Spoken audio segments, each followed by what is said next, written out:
एक बार एक जैन फकीर को उनके कुछ मित्रों ने खाने पर बुलाया। जापान की घटना है। 7 मंजिला इमारत थी जहां वे ठहरे हुए थे।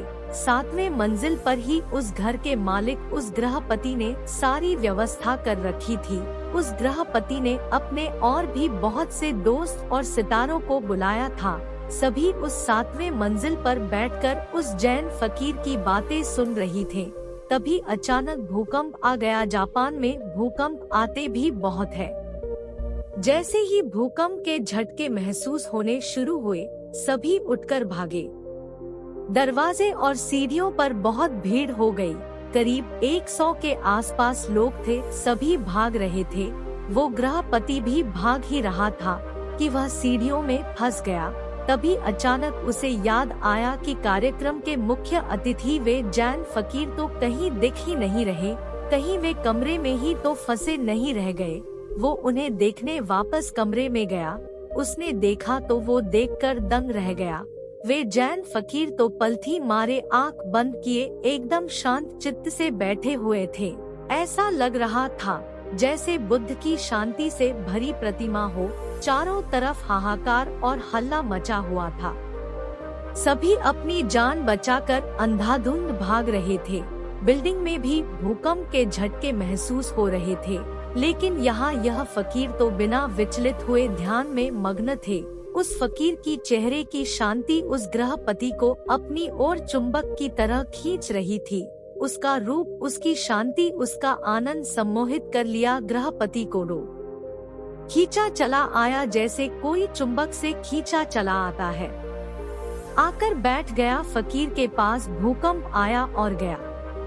कुछ देर बाद जैन फकीर ने अपनी आंखें खोली और भूकंप की वजह से जिस जगह पर उनकी बात रुक गई थी, उसी जगह से उन्होंने अपनी बात दोबारा शुरू की।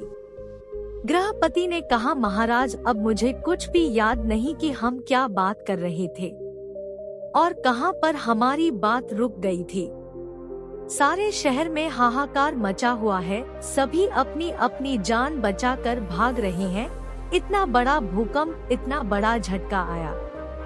अब तो इसके बाद मुझे यह भी याद नहीं है कि हम किस बारे में बात कर रहे थे। इसलिए आप कृपया करके वह बातें दोबारा शुरू ना करें। और अब वह बातें मैं आपसे पूछना भी नहीं चाहता हूँ।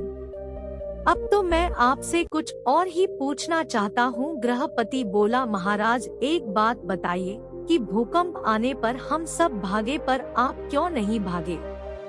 जैन फकीर ने कहा, भगा तो मैं भी, लेकिन तुम सब बाहर की तरफ भागे और मैं अपने भीतर की तरफ भागा। जिसे जहाँ सुरक्षित महसूस हुआ वो वहाँ भागा। लेकिन मैं कहता हूँ कि तुम्हारा बाहर की तरफ भागना व्यर्थ था। भूकंप यहाँ भी है, भूकंप 6ठी मंजिल पर भी, भूकंप 5वीं मंजिल पर भी है, भूकंप 4थी मंजिल पर भी है, भूकंप पूरे बिल्डिंग में है। 4थी मंजिल वाले भी भाग रहे हैं, 3री मंजिल वाले भी भाग रहे हैं, 2री मंजिल वाले भी भाग रहे हैं। जो सड़कों में है वह बिल्डिंग की तरह सुरक्षित स्थानों पर भाग रहे हैं। सब भाग ही रहे हैं। जिसे जहां सुरक्षित लग रहा है वो वहां भाग रहा है।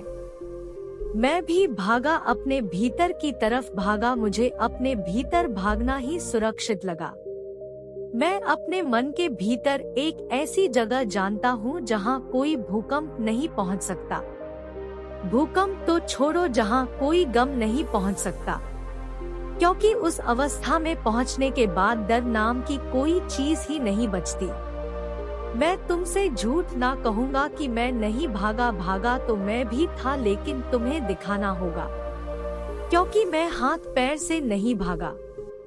हाथ पैर से तो तब दूर भागते हैं जब बाहर की तरफ भागते हैं। जैसे सारे लोग भागे बाहर की तरफ, क्योंकि यह सब एक ही तरफ को भागने को जानते हैं। बाहर की तरफ भागना ही इनके लिए एकमात्र भागना है। लेकिन मुझे जैसे ही असुरक्षित लगा मैं तुरंत ही अंदर की तरफ फिसल गया। और मैं तुमसे यह भी ना कहूँगा कि मैं डरा नहीं, मैं बहुत डर गया कि कहीं अपने भीतर से पहले ही मैं मर ना जाऊं, कहीं मेरे भीतर पहुंचने से पहले ही यह बिल्डिंग ढह ना जाए। मैं चिंतित था कि कहीं ध्यान में पहुंचने से पहले ही यह इमारत मुझ पर गिर ना जाए। लेकिन जब मैं एक बार उस अवस्था में पहुंच गया, फिर मुझे कोई चिंता ना रही। फिर किस बात की मौत, फिर तो केवल मेरा शरीर मरता, क्योंकि मेरा मन तो ध्यान में था। मैंने ध्यान में ही जिंदगी को जिया है और मैं ध्यान में ही मरना चाहता हूँ। इसलिए जैसे ही मैं एक बार उस अवस्था में पहुंच गया, मैं निश्चिंत हो गया, क्योंकि मैंने अपने लक्ष्य को पा लिया था। मरने का क्या, मरना तो एक दिन सबको है, लेकिन कुछ नासमझ लोगों के लिए मृत्यु एक अभिशाप है। वह इसे गलत समझते हैं और इससे पीछा छुड़ाना चाहते हैं, जबकि सच्चाई यह है कि आपके जन्म से पहले जब आपने अपनी माँ की कोख में विकसित होना शुरू किया था, उसी क्षण से आपने मरना शुरू कर दिया था। हर एक दिन बीतने के साथ आप मृत्यु के और करीब पहुँचते चले जाते हैं। ध्यान से देखा जाए तो हर एक सांस को अंदर लेना एक जीवन है और उसे छोड़ना मृत्यु। जिस प्रकार सूर्य का उदय होना इस बात को पक्का कर देता है कि उसका अस्त भी होगा, उसी प्रकार हमारा जन्म भी इस बात का संकेत है कि एक दिन हम सभी मृत्यु को प्राप्त हो जाएंगे।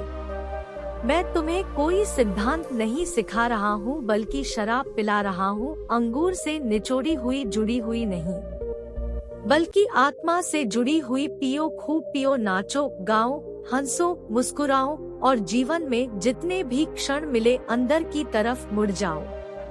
किसी भूकंप का इंतजार मत करना, क्योंकि भूकंप के समय वही अंदर जा पाते हैं जो रोज अंदर जाते रहते हैं, जिनका रोज आना जाना लगा रहता है। मैं अंदर जा पाया क्योंकि मैं रोज जाता हूँ और अंदर का यह रास्ता मेरे लिए परिचित था। यह मत सोच कर बैठो कि जिस दिन मृत्यु आएगी उस दिन ध्यान कर लेंगे, नहीं हो पाएगा। अगर जीवन भर धन की चिंता की है तो मरते वक्त भी अंतर धन की ही चिंता चलती रहेगी। अगर पद की चिंता की है तो मरते वक्त भी और उच्च पद प्राप्त करने की लालसा लिए मरोगे, क्योंकि अपने पूरे जीवन में हम जो कुछ भी करते हैं, मरते वक्त वही सारे विचार और कर्म हमारे आंखों के सामने से छोटे रूप में गुजरते हैं। मरते वक्त एक बार हमारी पूरी जिंदगी हमारी आंखों के सामने से गुजर जाती है। संक्षिप्त में कहूँ तो जिंदगी भर हम जो भी करते हैं, अंत समय में हम वही महसूस करते हैं। अगर हमने पूरी जिंदगी भर किसी को दुख पहुंचाया है, तो अंत समय में भी उसके पश्चाताप में हम दुखी मन से ही मरेंगे।